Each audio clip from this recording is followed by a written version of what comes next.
한옥마을 골목 어둠 속에서 한 여인이 빈손으로 걸어 나왔습니다. 혼인 8년차 며느리 영자는 출산 이상을 이유로 시가에서 쫓겨났죠. 하지만 영자는 알지 못했습니다. 자신이 품에 안고 나온 수첩 한 권이 30년 뒤 거대한 진실을 밝혀낼 열쇠가 될 줄은요. 한지와 실로 책을 엮듯 영자는 숨겨진 기록들을 하나씩 꿰매어 나갔습니다. 그리고 마침내 발견한 것은 상상조차 할 수 없던 충격적인 진실이었죠. 오늘 이야기 시작하기 전에 구독과 좋아요를 눌러주세요. 그럼 이야기 시작하겠습니다. 겨울바람이 차가웠던 그날 밤, 영자는 한옥마을 대문을 뒤로 한 채 터벅터벅 걸었습니다. 혼인 8년 그토록 기다렸던 아이를 품에 안을 수 없었던 며느리에게 시간은 냉정했죠. 영자야, 이제 그만 짐을 싸거라. 시어머니의 목소리엔 일말의 정도 없었습니다.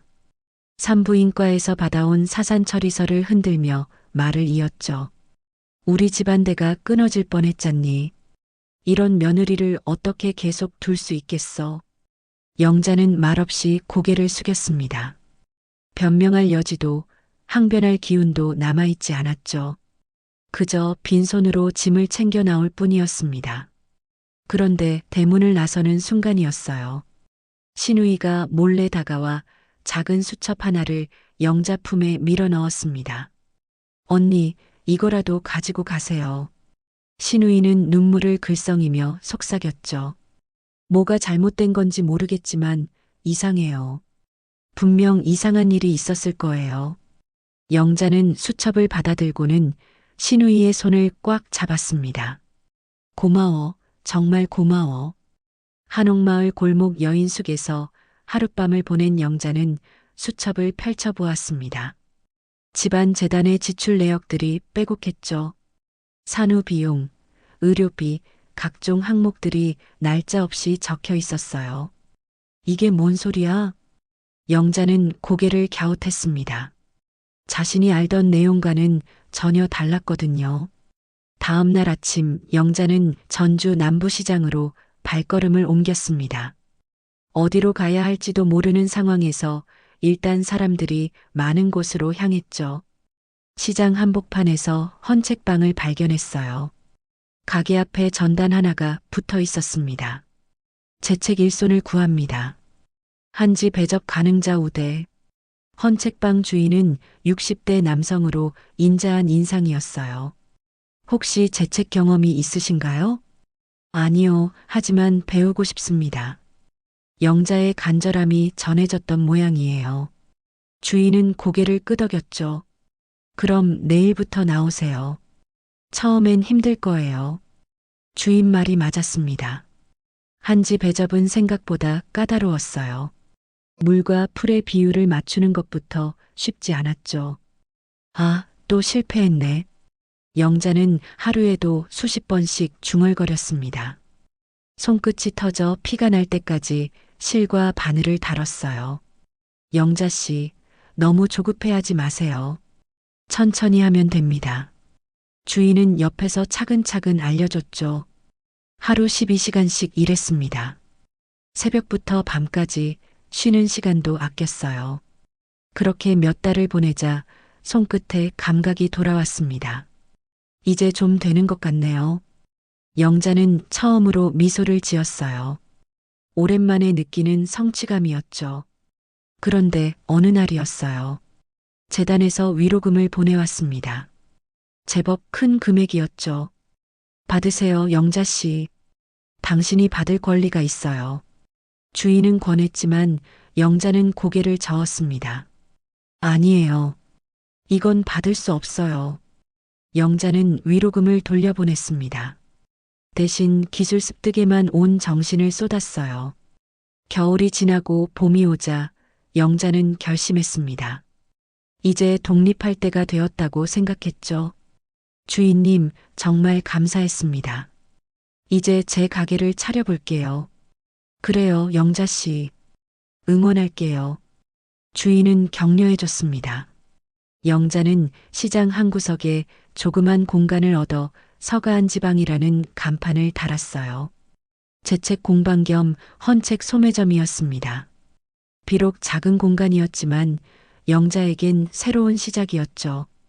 이제 진짜 시작이야. 영자는 공방을 둘러보며 다짐했습니다.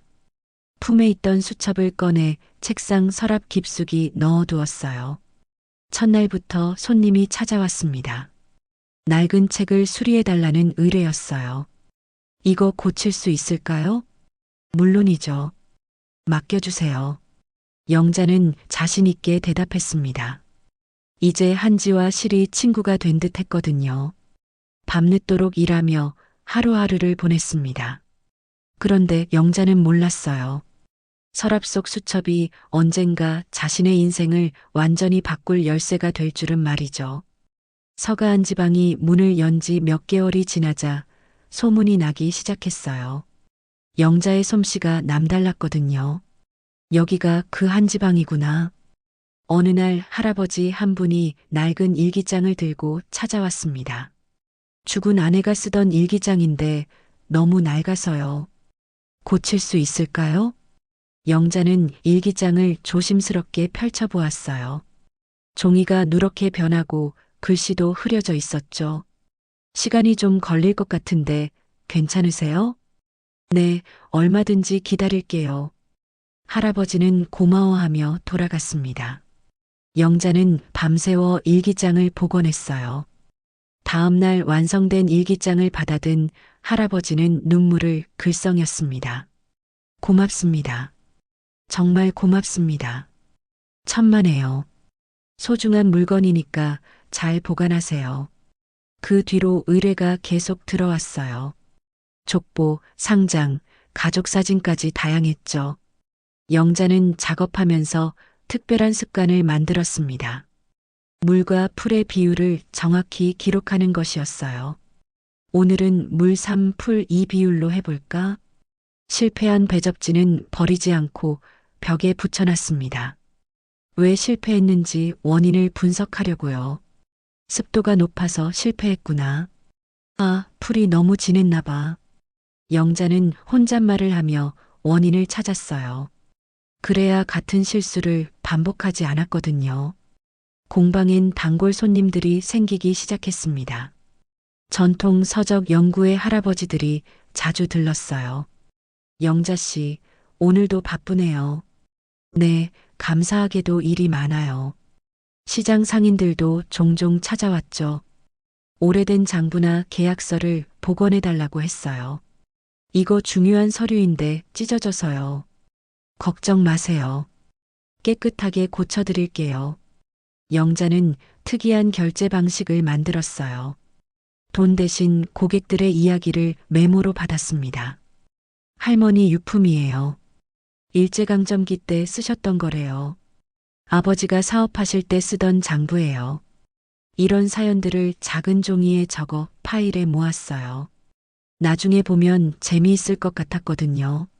그런데 어느 날이었습니다. 택배 하나가 도착했어요. 발신인은 익명이었죠. 이상하네, 주문한 적이 없는데. 영자는 고개를 갸웃하며 택배를 뜯었습니다. 안에는 낡은 가계부가 들어있었어요. 가계부를 펼쳐보는 순간 영자는 깜짝 놀랐습니다. 자신의 시가 재단 이름이 적혀 있었거든요. 이게 뭐지? 더 자세히 보니 산모지원금 지출 항목들이 보였어요. 그런데 중요한 부분들이 모자이크 처리되어 있었죠. 영자는 서랍에서 수첩을 꺼냈습니다. 신우이가 준 그 수첩 말이에요. 이 항목들이 비슷한데? 수첩과 가계부를 나란히 놓고 비교해 봤어요. 놀랍게도 많은 부분이 일치했습니다. 그런데 가계부의 모자이크 가장자리에서 흥미로운 걸 발견했어요. 보호시설 기탁이라고 되어 있네. 희미하지만 활자 흔적이 보였습니다. 영자는 돋보기를 가져와 자세히 살펴봤어요. 분명히 보호시설 기탁이 맞아. 그런데 더 놀라운 건 그 다음이었어요. 같은 날짜에 전주시내 산부인과 영수증 복사본이 끼워져 있었거든요. 이건 내가 갔던 병원이잖아. 영자의 손이 떨렸습니다. 뭔가 큰 비밀이 숨어 있는 것 같았어요. 밤새도록 수첩과 가계부를 대조했습니다. 날짜들을 맞춰보고 항목들을 비교해 봤어요. 여기 공백이 있네. 날짜상 빈 공간들이 여러 개 보였습니다. 뭔가 의도적으로 빠뜨린 것 같았어요. 공백들을 하나씩 좁혀가며 분석했습니다. 그러자 하나의 패턴이 보이기 시작했어요. 사산으로 기재된 날이 여기인데 바로 그 날짜에 초음파 필름이 누락되어 있었습니다. 다른 검사 결과는 다 있는데 그날 것만 없었어요. 왜 하필 그날 것만 없지? 영자는 의문이 깊어졌습니다. 우연의 일치치고는 너무 많은 것들이 맞아 떨어졌거든요. 공방 구석에 작은 코르크판을 설치했어요. 수첩 내용과 가계부 내용을 정리해서 붙여놨습니다. 뭔가 연결고리가 있을 거야. 영자는 매일 밤 자료들을 들여다보며 생각했어요. 분명히 숨겨진 진실이 있다고 확신했습니다. 손님들이 와도 자꾸 그쪽으로 시선이 갔어요. 일을 하면서도 머릿속은 온통 그 생각뿐이었죠. 영자 씨, 요즘 좀 이상해 보여요. 무슨 일 있나요? 단골 할아버지가 걱정스럽게 물었습니다. 아, 아니에요. 그냥 좀 복잡한 일이 있어서요. 영자는 대충 둘러댔어요. 아직 누구에게도 말할 수 없는 일이었거든요. 영자는 더 이상 참을 수 없었어요. 직접 확인해 봐야겠다고 마음먹었습니다. 첫 번째로 향한 곳은 그때 다녔던 산부인과였어요.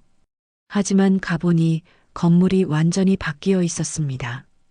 여기 예전에 산부인과 있었는데요. 근처 상인에게 물어봤어요. 아, 거기요? 몇 년 전에 문 닫았어요. 원장이 다른 지역으로 이사 갔다던데요. 영자는 실망했지만 포기하지 않았습니다. 시 보건소로 가서 물어봤어요. 폐업한 병원 기록을 볼 수 있을까요? 보건소 직원은 고개를 저었습니다. 원무 기록은 저희가 이관받았는데 보존 기간이 지나서 파기됐어요. 정말 다 없어진 건가요? 네, 법적 보존 기간이 끝나면 의무적으로 폐기하거든요. 영자는 한숨을 쉬었어요. 첫 번째 단서가 막혔습니다. 다음으로 가계부에 나온 보호시설을 찾아갔어요. 주소를 따라가 보니 폐허가 되어 있었습니다. 여기도 문 닫았구나.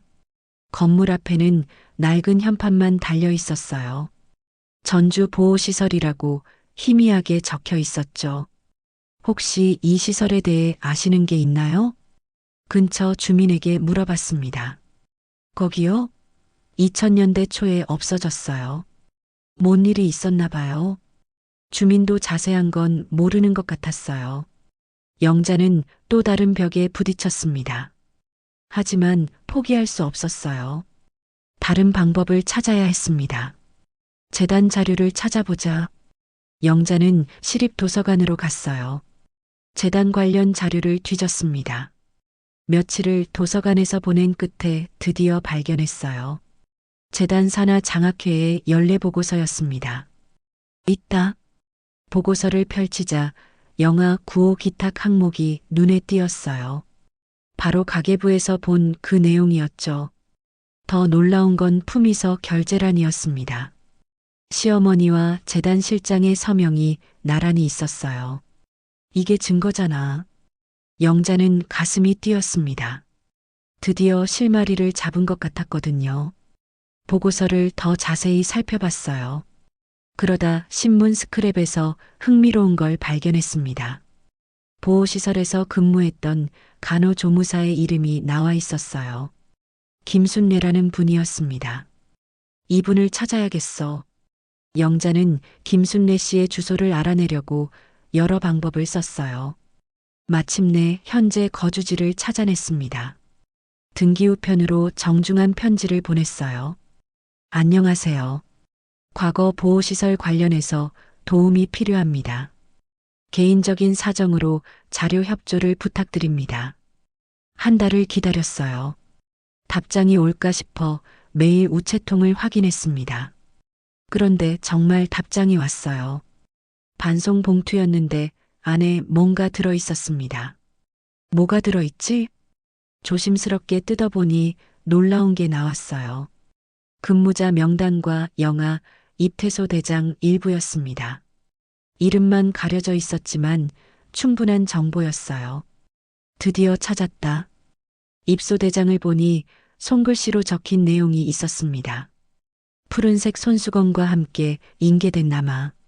바로 영자가 찾던 그 날짜였어요. 심장이 쿵쾅거렸습니다.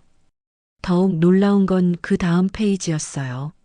재단 직원의 차량 출입증 사본이 붙어 있었거든요. 이것도 같은 날짜네. 모든 퍼즐 조각이 맞아 떨어지기 시작했어요. 영자는 확신했습니다. 분명히 뭔가 큰 일이 있었다고요.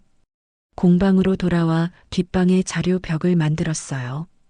지금까지 모은 모든 자료를 시간 순서대로 정리했습니다. 이제 흐름이 보이네.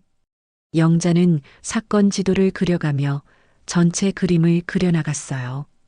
점점 진실에 가까워지고 있다는 확신이 들었습니다. 밤늦도록 자료들을 분석했어요. 각각은 작은 조각이었지만 모이니까 하나의 큰 그림이 되었습니다. 이제 확실해. 영자는 다짐했습니다. 끝까지 진실을 밝혀내겠다고요. 30년 전 그날 무슨 일이 있었는지 반드시 알아내야 했습니다. 자료 벽 앞에 서서 전체를 다시 한번 살펴봤어요. 이제 마지막 열쇠만 찾으면 될 것 같았습니다. 여름 장마가 심했던 날이었어요. 공방 천장에서 빗물이 뚝뚝 떨어졌습니다. 아, 큰일이네. 영자는 급하게 물바지를 가져다 놨어요. 그런데 물이 의뢰받은 골동 상자까지 흘러들었습니다. 이걸 어쩌지? 상자를 옮기려다 보니 바닥이 젖어서 미끄러웠어요. 그만 상자가 바닥에 떨어지고 말았습니다. 아이고, 이 상자도 망가지겠네. 상자를 열어보니 안에서 봉인된 봉투 하나가 나왔어요. 이게 뭐지? 봉투 겉면을 보니 놀라운 글씨가 인쇄되어 있었습니다. 전주보호시설 영아 발도장 카드라고 되어 있네. 영자는 손이 떨렸어요. 바로 자신이 찾던 그 시설 이름이었거든요. 조심스럽게 봉투를 뜯었습니다. 안에는 작은 카드가 들어 있었어요. 카드에는 아주 작은 발도장이 찍혀 있었습니다. 갓난아이의 왼발 도장이었어요. 이건 신생아 발도장이구나. 발도장 옆에는 희미한 숫자들이 적혀 있었습니다. 마킹 번호 같았어요. 이 번호가 뭘까? 영자는 번호를 자세히 살펴봤어요. 어디서 본 것 같은 형식이었습니다. 아, 시청 서류에서 본 것 같은데. 영자는 예전에 공방 사업자 등록할 때 시청에서 받은 서류들을 떠올렸어요. 기록물 인수대장 양식과 비슷해. 다음 날 바로 시청 기록관으로 갔습니다. 열람실에서 번호 체계를 확인해 봤어요. 맞다. 이거랑 똑같은 규칙이야. 번호 체계를 이용해 역으로 계산해 보니 출생 추정일을 알 수 있었어요. 그럼 이 날짜에 태어난 사람이 있다는 거네. 영자는 그 날짜로 검색을 해봤습니다. 시청 전자도서관에서 옛 신문을 찾아봤어요. 한참을 검색하다가 흥미로운 기사를 발견했습니다. 전주지검 검찰 공무원 임용 공고. 기사에서 동일한 생년월일을 가진 인물을 찾아냈어요. 하진우라는 사람이네. 기사를 더 자세히 보니 하진우는 전주지검 형사3부 검사라고 나와 있었습니다. 검사라고? 영자는 깜짝 놀랐어요. 혹시나 해서 더 찾아보니 정말 현재 전주지검에서 근무하고 있었습니다. 이게 우연일까? 너무 많은 우연이 겹치는 것 같았어요. 영자는 확신했습니다. 공방으로 돌아와 밤새 고민했어요.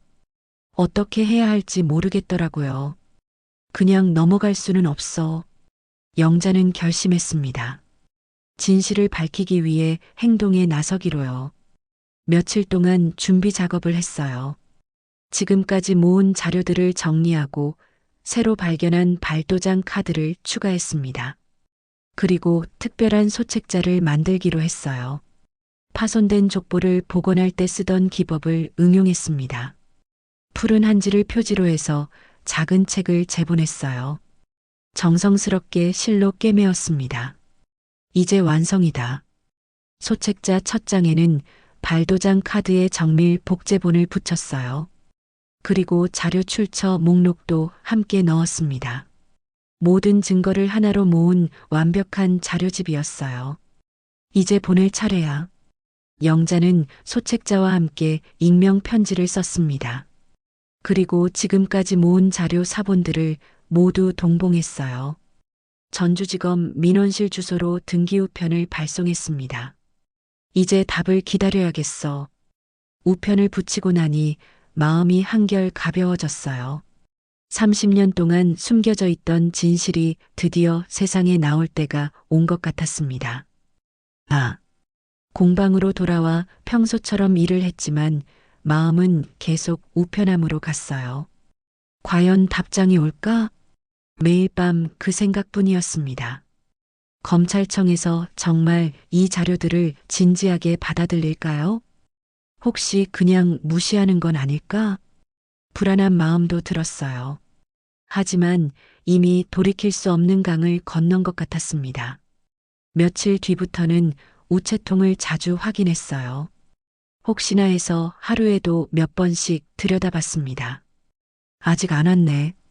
그렇게 기다리는 동안에도 일상은 계속되었어요. 손님들이 찾아오고 책을 수리하고 평범한 일상이 반복됐습니다. 하지만 영자의 마음은 전혀 평범하지 않았어요. 30년 전 잃어버린 진실을 되찾을 수 있을지도 모른다는 기대감이 컸거든요. 정말 그 아이가 살아있을까? 밤마다 그런 생각을 하며 잠들었습니다. 만약 정말 살아있다면 지금쯤 어떤 모습일까요? 발도장 카드를 보며 상상해 봤어요. 그때 그 작은 발이 이제는 얼마나 컸을까요? 30년이면 이제 다 큰 어른이겠지. 영자는 복잡한 심정이었습니다. 기대와 두려움이 교차했어요. 며칠이 더 지나자 조금씩 의심이 들기 시작했어요. 혹시 내가 잘못 생각한 건 아닐까? 하지만 너무 많은 증거들이 한 곳을 가리키고 있었어요.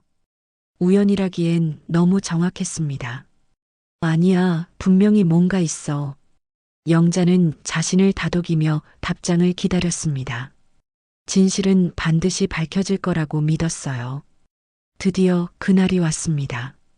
영자가 공방 문을 열려는데 출입문에 뭔가 붙어 있었어요. 뭐지 이게? 검은색 봉투에 검사실 봉인 스티커가 붙어 있었습니다. 영자는 가슴이 뛰었어요. 정말 답장이 온 거야.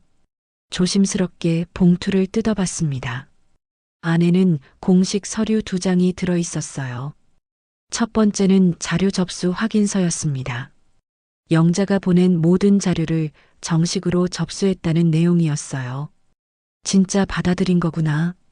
두 번째 서류는 더 중요했습니다. 추가 사실 확인 요청서였어요. 더 많은 자료가 필요하다는 뜻이네. 영자는 기뻤습니다. 검찰에서 이 사건을 진지하게 다루고 있다는 증거였거든요. 그런데 바로 그날 오후였어요. 뜻밖의 전화가 걸려왔습니다. 안녕하세요. 혹시 영자 씨 맞나요? 네, 맞는데요. 누구세요? 저는 옛날 보호시설 관리를 했던 사람입니다. 김순례 씨가 연락처를 알려주셨어요. 영자는 깜짝 놀랐어요. 보호시설 관련 사람이라니요. 아, 그러시군요. 무슨 일이세요? 당시 물품 인수대장 사본을 드릴 수 있을 것 같아서요. 만나서 드릴까요? 정말요? 네, 꼭 만나고 싶어요. 다음 날 약속 장소에서 만났어요. 60대 남성으로 인상이 선량해 보였습니다. 이게 그때 인수대장이에요. 관리인이 건넨 서류를 보는 순간 영자는 소스라쳤어요. 재단 실장의 성명과 차량 번호가 선명하게 적혀 있었습니다. 보호시설 원장의 서명도 함께요. 이건 확실한 증거잖아. 네, 당시엔 이상하다고 생각했는데 지금 생각해보니 뭔가 수상했어요. 관리인도 그때를 회상하며 말했어요. 혹시 다른 자료도 있나요? 더 찾아보면 있을 거예요. 연락드릴게요. 며칠 뒤 또 다른 소식이 들려왔어요. 시 보건소에서 연락이 온 거예요. 보건행정과에서 옛날 자료를 정리하다가 발견된 게 있다고 하네요. 영자는 바로 보건소로 달려갔습니다. 여기 백신 수급장과 산모관리대장 일부가 있어요. 담당자가 보여준 자료에는 놀랍게도 동일한 번호 체계가 사용되고 있었어요. 이것도 같은 시스템이네요. 네, 당시엔 통합관리 시스템을 썼거든요. 이제 퍼즐의 마지막 조각들이 맞춰지고 있었어요. 영자는 모든 원본을 공증 사본으로 만들었습니다. 이렇게 해야 법적 효력이 있겠죠. 그리고 자료를 어떻게 입수했는지 과정도 자세히 일지로 작성했어요. 투명하게 해야 의혹이 없어질 거야. 완성된 자료를 다시 검찰청에 제출했습니다. 이번엔 분량이 훨씬 많았어요. 며칠 뒤 놀라운 소식을 들었습니다. 전주지검에서 정식으로 내사에 착수했다는 거예요.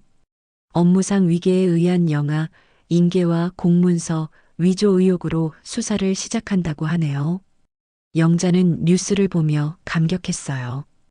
드디어 공식적인 수사가 시작된 거였습니다. 곧 관련자들이 소환되기 시작했어요. 당시 산부인과 원무팀장이 먼저 불려갔습니다. 재단 실장도 참고인으로 소환됐는데 갑자기 사직서를 내고 잠적해버렸어요. 도망간 거네.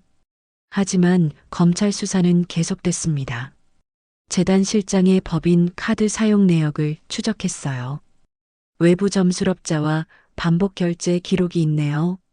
수사관이 영자에게 알려줬어요. 점수럽자요? 네, 이상하게도 자주 큰 금액을 결제했더라고요. 영자는 수첩을 떠올렸어요. 그 안에 모자이크 처리된 항목들 말이에요. 혹시 그 결제 내역이랑 제가 가진 자료랑 비교해 볼 수 있을까요? 한번 확인해 보죠. 놀랍게도 법인 카드 내역과 수첩의 모자이크 항목들이 정확히 일치했어요. 이제 행위의 의도성이 명확해졌네요. 수사관은 고개를 끄덕였습니다. 구조적으로 계획된 일이었다는 증거가 나온 거예요. 영자는 마침내 30년 전 진실의 실마리를 잡았다는 확신이 들었어요. 이제 정의가 실현될 때가 다가오고 있었습니다. 시어머니에게 큰 변화가 찾아왔어요. 암 진단을 받고 상태가 급격히 나빠진 거였습니다. 호스피스 병동에 입원하셨다고 하네요. 영자는 복잡한 심정이었어요. 미워했던 사람이지만 마지막을 앞둔 상황이니까요.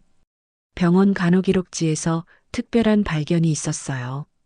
시어머니가 직접 쓴 진술 메모가 나온 거예요. 이게 뭐죠? 간호사가 영자에게 보여줬어요. 환자분이 계속 뭔가 고백하고 싶어 하시더라고요. 그래서 종이를 드렸어요. 메모를 읽는 순간 영자는 온몸이 떨렸어요. 점술 상담을 받고 영아 인계를 지시했다. 의료진에게 사산 처리를 요구했다. 시어머니의 자필로 적힌 고백이었습니다. 정말 그런 일이 있었구나. 영자는 분노와 동시에 안도감을 느꼈어요. 드디어 진실이 밝혀진 거니까요. 검찰에서는 재단 실장을 찾기 위해 수사를 계속했어요.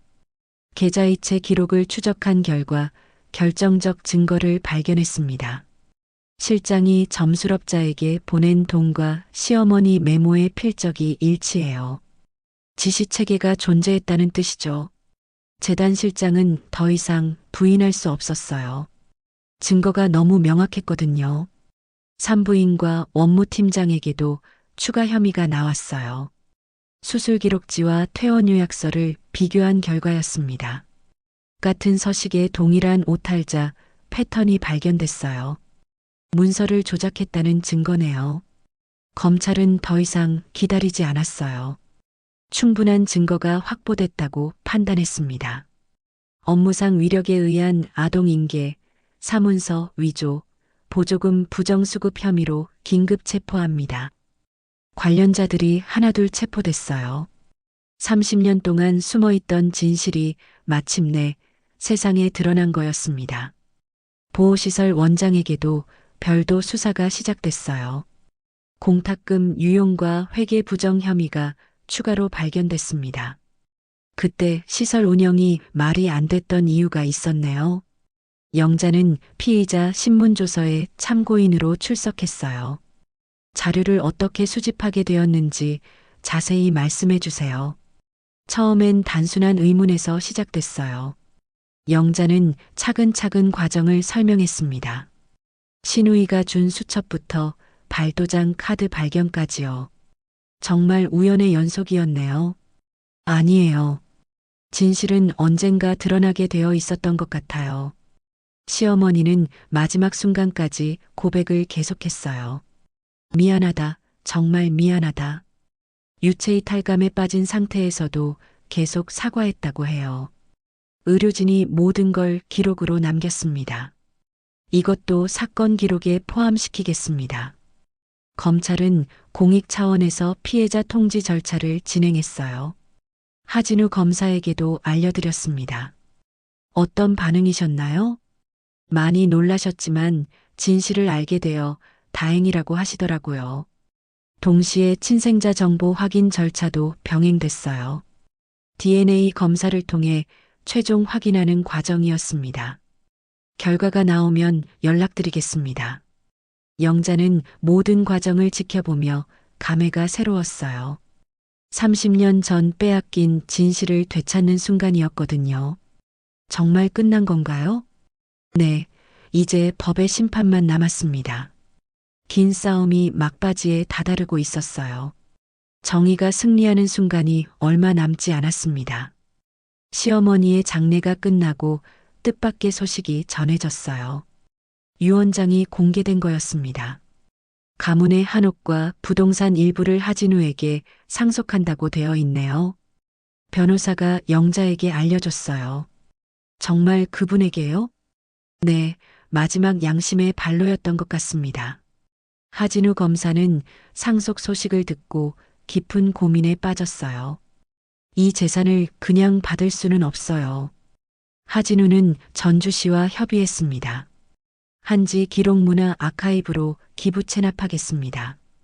좋은 결정이네요. 시에서 적극 지원하겠습니다. 아카이브에는 특별한 프로그램이 포함됐어요. 미혼모와 분리 아동의 기록, 복원 및 가족 찾기 지원을 하려고 해요. 의미 있는 일이 될 것 같네요. 영자에게도 제안이 왔어요. 공방을 아카이브 내 교육 공간으로 이전하는 게 어떨까요? 시민 재책학교 운영을 맡아주시면 좋겠어요. 영자는 흔쾌히 수락했습니다. 제가 배운 기술을 나눌 수 있다면 기쁠 것 같아요. 재단도 큰 변화를 맞았어요. 비영리 법인 지위를 상실하고 자녀 자산은 공익사업으로 전용됩니다. 법원 결정에 따른 조치였어요. 사건 관련 의료기관들도 행정처분을 받았습니다. 환자 기록 관리 지침 개선안을 반드시 이행해야 해요. 앞으로는 이런 일이 재발하지 않도록 하겠습니다. 시의회에서도 움직임이 있었어요. 보호시설 기록의 장기 보존을 위한 조례 개정안을 통과시켰습니다. 중요한 기록들이 함부로 폐기되는 일은 없을 거예요. 지역 대학도 동참했어요. 기록학과와 협력해서 가족사 복원 캡스톤 프로그램을 신설하려고 해요. 학생들에게 좋은 교육 기회가 될 것 같네요. 영자는 아카이브 운영을 위해 체계적으로 준비했어요. 내부 규정과 표준 작업 지침서를 만들어야겠어요. 기록, 복원 절차를 체계화하면 더 많은 사람을 도울 수 있을 거예요. 공방 수익의 일부를 특별한 용도로 사용하기로 했습니다. 미성년 보호 아동의 법률, 의료지원 기금으로 적립할게요. 정말 뜻깊은 일이네요. 하진우 검사도 적극적으로 참여했어요. 제가 할 수 있는 일이 있다면 언제든 도와드리겠습니다. 법률 상담 같은 것도 가능하시죠? 물론이죠. 그런 도움이야말로 제가 해야 할 일이에요. 시민들의 관심도 높아졌어요. 이런 아카이브가 생긴다니 기대돼요. 우리 가족 기록도 복원해 볼까 해요. 영자는 바쁜 나날을 보냈어요. 새로운 시작을 위한 준비가 많았거든요. 이제 정말 새로운 인생이 시작되는 것 같아요. 30년 동안 품어온 한이 풀리면서 새로운 희망이 생겼습니다. 개인의 슬픔이 사회의 희망으로 바뀌는 순간이었어요. 드디어 그날이 왔습니다. 한옥마을의 옛 가옥이 전주 한지 기록문화 아카이브로 문을 연 거예요. 정말 멋지네요. 개관식에 참석한 시민들이 감탄했어요. 전통 한옥의 아름다움과 현대적 기능이 조화롭게 어우러져 있었거든요. 개관 특별전도 열렸어요. 발도장 카드와 푸른 한지 소책자가 비식별 처리된 후 전시됐습니다. 이게 그 유명한 자료들이구나. 한 사람의 집념이 이런 결과를 만들어낸 거네요. 관람객들이 진지하게 전시물들을 살펴봤어요. 영자는 첫 수업을 시작했습니다. 오늘은 이별 통지서 복원 프로젝트를 해볼게요. 이별 통지서요? 네, 헤어진 가족이 서로를 그리워하며 쓴 편지들이에요. 수강생들이 진심으로 참여했어요. 찢어진 편지를 한지로 이어붙이고 바랜 글씨를 되살리는 작업이었습니다. 완성됐어요. 의뢰자에게 복원된 편지를 전달하는 순간이 가장 뜻깊었어요. 정말 고맙습니다. 이제 할머니 마음을 다시 읽을 수 있겠네요. 하진우 검사도 약속을 지켰어요. 무료 법률 상담 코너를 상설화했습니다. 기록 열람 안내 지침도 배포하고 있어요. 아카이브를 찾는 사람들이 늘어났어요. 법적 도움이 필요한 시민들에게 큰 도움이 됐습니다. 지역 방송에서도 관심을 보였어요. 이 사건의 전말을 다룬 다큐멘터리를 제작하려고 해요. 시민들이 더 많이 알아야 할 이야기인 것 같거든요. 다큐멘터리가 방영된 후 시민 참여가 크게 늘었어요. 저희도 가족 기록을 찾고 있어요. 아카이브에서 도움을 받을 수 있을까요? 영자의 공방도 변화했어요. 벽에 걸려있던 사건 흐름도가 내려지고 대신 작업자의 표준 체크리스트가 걸렸습니다. 이제 과거가 아니라 미래를 보는 거죠. 시장 상인회도 동참했어요. 기록 보존 캠페인을 정례화하기로 했어요. 자발적 기증 프로그램도 운영할 거예요. 상인들이 오래된 장부나 계약서들을 기증하기 시작했어요. 겨울이 다시 찾아왔어요. 영자는 공방 마당에서 말린 배접지를 수거했습니다. 벌써 1년이 지났구나. 지난 사계절의 작업 일지를 정리하면서 감회가 새로웠어요. 벽장에 보관해 두었던 수첩과 가계부도 이제 역할을 다했어요. 사건 해결 기록과 함께 봉인해서 아카이브 보관고로 보내야겠어요. 후세에 교훈이 될 자료들이니까 잘 보관해 주세요. 전주의 밤바람이 한옥 처마를 스쳐 지나갔어요. 영자는 공방에서 종이의 결을 쓰다듬었습니다. 정말 많은 일이 있었네. 30년 전 빼앗긴 진실을 찾아내고 그 과정에서 공동체 전체가 더 나은 방향으로 변화했어요. 이제 질서가 회복됐어. 영자는 만족스러운 미소를 지었습니다. 개인의 억울함이 사회의 발전으로 이어진 거였거든요. 한지로 꿰맨 진실이 마침내 완성된 책이 되어 모든 사람에게 읽혀지고 있었습니다. 그리고 그 이야기는 앞으로도 계속 전해질 거예요.